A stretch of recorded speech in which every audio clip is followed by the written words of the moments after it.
कि रिश्ते किताब की तरह होते हैं और गलती एक पन्ने की तरह होती है।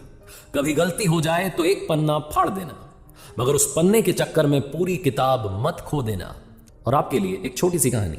ये कहानी गरीब परिवार की जो गांव में रहता था। छोटा सा परिवार, 3 लोगों का, पति पत्नी और छोटी बच्ची। आर्थिक तंगी से जूझ रहे थे। पति की कहीं नौकरी नहीं लग पा रही थी। व्यक्ति बड़ा परेशान था कि कहीं जॉब मिल जाए। उसकी छोटी बच्ची भी पूछा करती थी कि पापा हमारे घर में सब कुछ ठीक कब होगा। वो अपने दोस्तों को देखती थी, सहेलियों को देखती थी, उनके घरों में सब कुछ ठीक था, इनके घर में रोज परेशानी रहती थी। रोज जूझते थे कि कल का खाना कहां से आएगा। उसके पिता उसका हौसला बढ़ाने के लिए रोज उसे अपने घर से बाहर ले जाकर के एक दूर पहाड़ था उसे दिखा करके कहते थे कि बेटा वो जो पहाड़ है ना, वहां ऊपर वाला रहता है, उनसे प्रार्थना करो, वो सब कुछ ठीक कर देंगे। वो छोटी बच्ची रोज प्रार्थना भी करती थी। रोज वो ऊपर वाले से दुआ मांगती थी कि पापा की नौकरी लग जाए। कमाल यह हुआ कि सेना में पापा को जॉब मिल गई, सैनिक की नौकरी लग गई, भर्ती लग गई। घर में मिठाई बटी, उनको लगा कि अब सब कुछ ठीक हो जाएगा। लेकिन कुछ दिनों में इस राज्य पर दूसरे राज्य ने आक्रमण कर दिया। जो सैनिक पिता थे उन्हें अब युद्ध लड़ने के लिए जाना था। अपने परिवार का प्यार लेकर के रवाना हो रहे थे। छोटी बच्ची अपने पिता के गले लगी हुई थी और कह रही थी कि पापा मत जाओ, मैं बुरी हूं, मैंने आपके लिए ऐसी नौकरी मांग ली जिसमें आपकी जान पर बनाई है, आप युद्ध के लिए मत जाओ, हमारे साथ रहो ना। बहुत कुछ उस बच्ची ने कहा। उसकी आंखों में आंसू थे। उसके पिता ने कहा कि नहीं बेटा, अब तो जाना होगा, इस राज्य के लिए अपनी जान भी चली जाए तो कौन सी बड़ी बात है। वो ये सब कह रहे थे और बच्ची रो रही थी।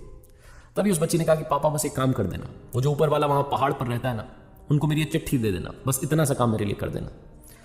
उसके पिता हल्के से मुस्कुराए कि बच्ची ने तो वाकई में मान लिया कि वहां पहाड़ पर ऊपर वाला रहता है।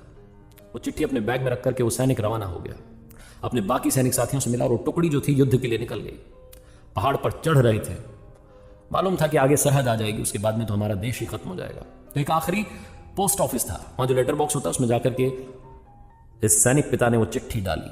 और चिट्ठी डालने से पहले उस पर लिख दिया अपने हाथ से कि बेटा माफ करना, यहां कोई ऊपर वाला नहीं रहता है, मैं तो तुम्हारा हौसला बढ़ा रहा था।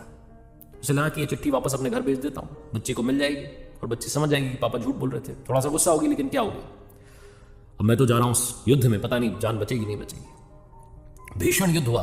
2-3 महीने तक युद्ध चला। एक एक करके इनके सैनिक मरते जा रहे थे। उस गांव में खबर फैल गई कि वो टुकड़ी खत्म हो गई है, वही टुकड़ी जिसमें इस बच्ची के पापा गए थे। घर में शोक का माहौल था, दुख का माहौल था, मातम था। बच्ची बहुत रोई कि ये क्या कर दिया ऊपर वाले, आपने तो मेरे पिता को मुझसे छीन लिया। 3-4 महीने के बाद घर के दरवाजे पर एक व्यक्ति आकर के खड़ा हुआ, पतला दुबला सा, हाल बेहाल, फटे हाल, ऐसा लग रहा बहुत किसी ने मारा है। बच्ची पहचान गई, दौड़ के गई और पापा के गले लग गई, बोली कि पापा आप तो वापस आ गए। इसके सैनिक पिता को सामने वाली जो सेना थी वो बंदी बना करके ले गई थी, जिंदा पकड़ के ले गई थी, बहुत मारा था। जैसे तैसे व्यक्ति वहां से जान बचा करके भागा और घर वापस आया। पिता और उसकी पुत्री, ये बाप बेटी का मिलन हो ही रहा था कि तभी एक तीसरा व्यक्ति आया जो कि डाकिया था। आते से ही बोला कि माफ करना, वहां ऊपर पहाड़ पर युद्ध चल रहा था, इसलिए वहां से डाक नहीं आ पा रही थी, चिट्ठियां नहीं आ पा रही थी। और तभी उसने एक चिट्ठी इस व्यक्ति को दी। वही चिट्ठी थी जो इस व्यक्ति ने अपने घर के लिए वहां से भेजी थी, जिस पर लिखा था कि बेटा माफ करना, ऊपर वाला नहीं होता है, मैं तो तुमसे बस हौसला बढ़ाने के लिए बातें कहता था। ये व्यक्ति उस वक्त रो रहा था, आंखों में आंसू थे, अपनी बच्ची से इतने दिनों के बाद मिला था। उसी इमोशनल लम्हे में इसने वो चिट्ठी खोली और पढ़ना चाहा कि बेटी ने क्या मांगा था। और जब चिट्ठी खोली तो उसमें बच्ची ने लिख करके भेजा था कि हे ऊपर वाले, मेरे पिता को युद्ध से वापस सही सलामत भेज देना। वही सही सलामत व्यक्ति वहां घर पर खड़ा था, अपनी बेटी से मिल रहा था।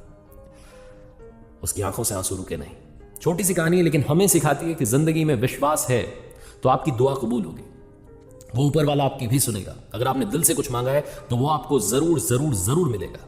बस आपके फेथ में, आपके बिलीफ में कमी नहीं आनी चाहिए, श्रद्धा में कमी नहीं आनी चाहिए, क्योंकि ऊपर वाला सिर्फ और सिर्फ भाव का भूखा है। अगर आपके भाव सच्चे हैं तो आप जो चाहते हैं वो आपको मिलकर के रहेगा, चाहे उसके लिए कितना भी वक्त लग जाए।